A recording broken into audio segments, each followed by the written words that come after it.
Now this next game requires a little bit of an introduction, and for this we need to break out the good old VLC.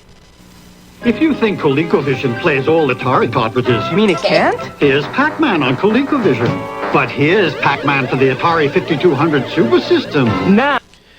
Stop. No. That was not Pac-Man for the ColecoVision. That was the Atari 2600 version of Pac-Man that they were pimping out. You know why I know this? You know why I know this? Because here is Pac-Man for the ColecoVision. Made by Atari. Okay. And oh my god, there's a title. There's a title with a logo and everything. All snap, y'all. Did the Pac-Man version, did the ColecoVision version of Pac-Man sell that well? It wasn't sold at all. This is a prototype. Oh. I think much like the rest of Atari Soft's games, they were going to be published and shipped, but they were never shipped because of the whole crash bullshit. I know the crash did sort of good things for the industry, but damn you. Well, part of the problem was that there was just so many games and so many competitors. It was just really hard to keep track. I mean, some of them I can name on both hands. I mean, we had the we have the Atari 2600, the 5200, which was sold in the same market, the ColecoVision, the Intellivision, the Intellivision 2. Although I'm not sure if that was sold in the same market. I just know that there was a 2. There was the shit tons of Pong consoles. There was the Odyssey 2. I know there was all those tabletop LCD arcade machines. Oh yeah. I remember having my brother and I both had matching Pac-Man machines. We never got to play any other ones though, but there's those. There was an awful lot of handhelds. But yeah, there was just and oh yeah, there was all the cartridges and all the floppy disks sold for the computers as well. So there was just so many competitors and so many different kinds of games, it made your head spin. Just so much market confusion and overload that eventually the public was like, enough, just stop. And so customers stopped buying the games at retail prices, and they all wound up in the bargain bins. Which is great for customers because, hey, who doesn't want to get a great deal on some video games? But it was bad for the industry because they needed the retail prices to survive. They needed customers to be paying how much? $50 for games like this? I mean, these... Piece of shit. Yeah, the more things change, the more they stay the same. I believe is the appropriate phrase, and I think the next one is, and God wept. And to think people now want more diversification in the video game world now.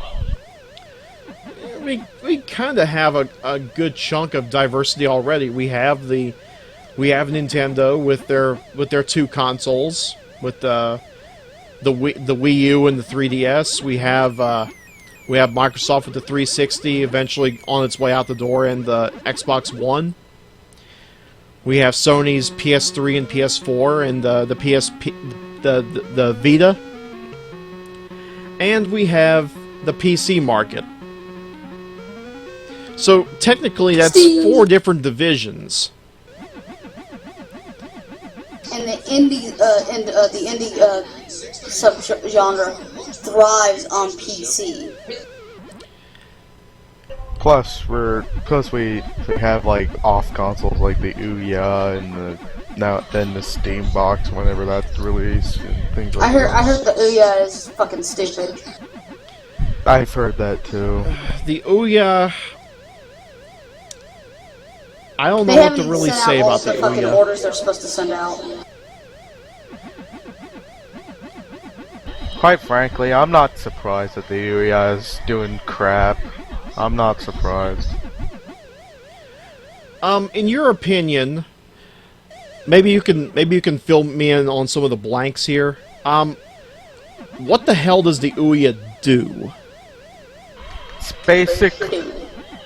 basically a more open source console. It allows people to develop their own games and things like that. And it's just basically a big Android console that allows you to play or to develop your own games. Basically the logistics of it. Sounds like shit. So basically, it's a home version of the GP2X, which was a handheld that relied on SD cards. All I know is it's running Jelly Bean. No, I'm kidding. I don't know what it's running. I don't Probably know what it's running running Jelly either. Beans. Just from I what bet you're you it's fucking running Froyo. just from what you're telling heck. me, I'm already getting a whiff of the fandom here. And technically, What? the fandom is still fresh in some gamers' minds. For what? With the Ouya. I mean, like, the fact that it hasn't even come out yet, that kind of thing.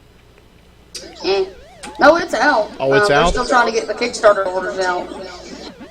Yeah, there's a huge backlash over people not getting their consoles for like the Kickstarter backers. So it's a case of too much customers and not enough product. Yep. Yeah. And people are missing controllers with their console and just all types of bullshit, really. Well, having that many customers and having that much demand, some would actually consider that a good problem. It shows that people really do want your product. Yeah, but now that people are getting outraged, doesn't that give a negative perception? Yes and no. There's always that possibility that they are in fact trying to churn out as much more product as possible so they can fill those orders. It just takes time. Do you remember the PS2 shortage just after its launch? Yes. No. Yeah, there was a problem after the PS2 launched here in the United States. They were running out of the chips necessary to put together the consoles themselves, and there was a huge shortage. It lasted about, I want to say 2 months. It might have been 3. I could be wrong on that though. I didn't buy my PS2 until about 2002, 2003. I think I got mine in 2001. But I purchased my first game. Actually, I didn't even purchase a game. It was I purchased my first DVD long before that, just to tell myself, yeah, you need to buy a PS2 as soon as you get the money. I got like some money back from a refund for college stuffs, and I went out and bought friggin' the console and one game. I bought fucking Final Fantasy X. I played the shit out of it, and that was my first DVD player. By the way, tell Kimberly I said bless you. I heard her cough in the background. She says thank you, but she didn't sneeze. It was a cough. Oh, she's. When I was working at the casino, people were kind of specific about the whole cough, sneeze, bless you kind of thing. And I can't help but respond. What do you say when someone coughs?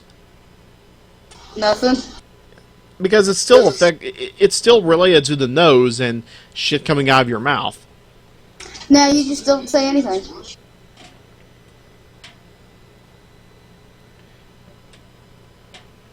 Yeah. Apparently, Sneezes are more important than cost. I don't know. Although I hate coughing more than sneezing, so I don't know where people's priorities are.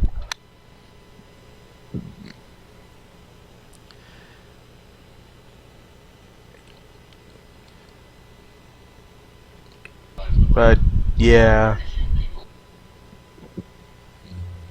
So what did you think about the Pac-Man prototype that never saw the light of day? It was good. Probably 10 million times better than the Atari 2600 version.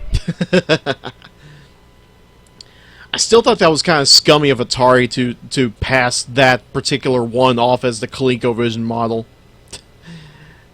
Wow. Wow.